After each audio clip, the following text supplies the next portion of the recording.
Hello everyone, it's me, Beau coming to you today with a real-life demonstration of this dash cam from Vava, I don't know how it's pronounced. This dash cam is probably the most user-friendly dash cam I've ever tried before. You can tell that most of the software that they use in the user interface, spanning multiple companies, and I have done upwards of a dozen different reviews on different dash cams, many of which are top selling there on Amazon.com, as you can read on my hat. Just a few things that I appreciate about this dash cam. Now do keep in mind, price point, this is on the upper level, so it's pretty expensive. So you could go for a lot cheaper and just get bare bones.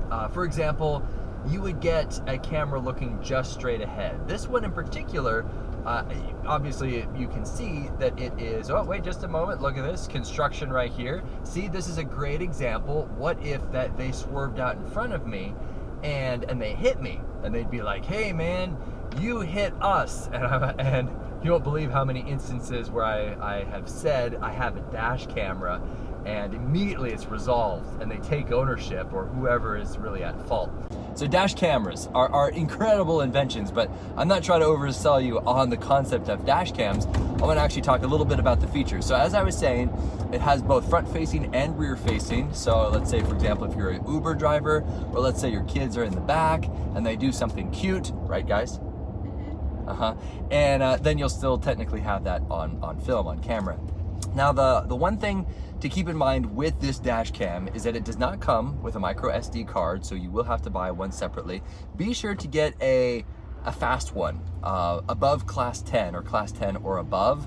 I've tried a few little small micro SD cards that I have, which are very good, but only the top level, top tier ones am I using. So it is 64 megabytes, and I'll let you shop around. Just type in fast SD card right there on Amazon and I guarantee you'll find it.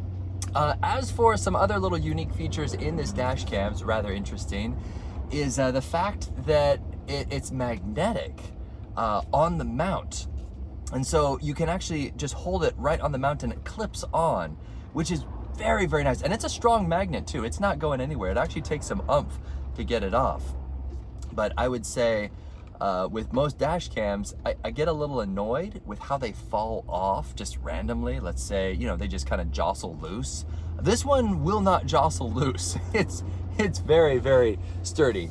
And if I were to reach over right there, don't worry, 100% engaged on the road. It is also easy to swivel around. So let's say, for example, you are stopped at a traffic stop and you wanted to get more of the interaction of you talking with our wonderful police, then you would just swivel it around like so, and then you could probably see everything. So it's very easy to swivel and maneuver.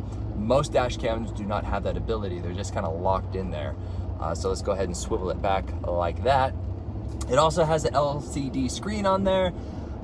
It does have a feature where you can connect using Wi-Fi to an app on your phone. I don't like that.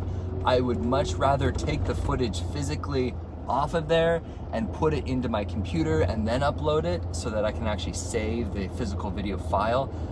But that's just me. If you want to create a Wi-Fi and download the Vava app and transfer it immediately onto your smartphone, you could technically do that with this. But for me, I either review the footage right there on the small little LCD screen, or I download it directly from the micro SD card. So the point of this video right here is to give you an example of kind of how the footage looks. Right now it's kind of overcast here in the Seattle area, and so far I like it. It's very heavy and solid. You can tell that the quality is much more than the $40, $50, or even $60 price points. So highly recommended if in fact you can afford something like this. And oh, there's a police officer right there in an unmarked car. Ooh, sneaky. Oh, but wait.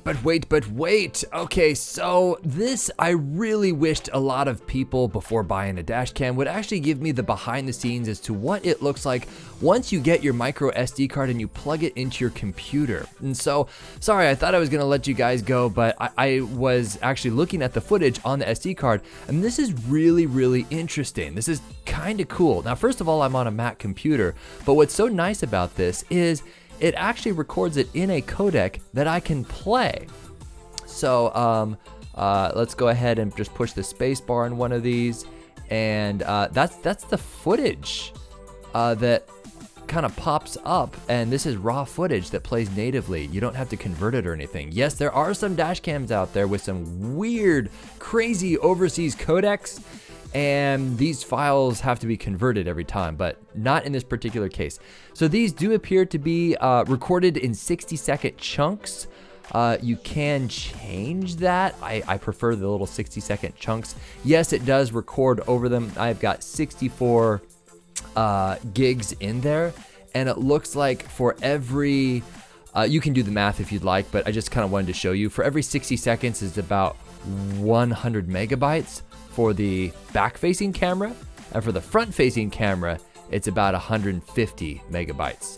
So go ahead and do the calculations there, but I'm pretty sure this is going to be days of footage if you get a 64 gig card. You're gonna have more than enough room on there. Do keep in mind when you initially plug the card into your dash cam, you will have to format the card, which you should do every few weeks anyway. So also, last thing I wanted to show you kind of behind the scenes here is apparently, well, let's just check this out right here. This is the the actual coordinates for where I am, where it's taking place. So technically, you could plug in this latitude and longitude and see exactly where everything is taking place. Isn't that crazy? So this is just a TXT text file, right? Isn't that cool? And then I don't really take any, I didn't take any snapshots, so that folder is empty. But lastly, I really wanted to point out what it looks like. And again, this SD card is pulled directly out of the camera. So this is pretty much exactly what you will see when you plug this into your computer.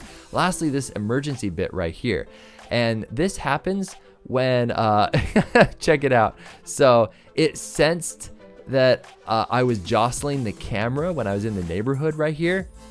And so it protected this footage, and it will put that protected footage in a folder called emergency, because it thinks that I got hit. Really, I was just adjusting the camera and jostling it.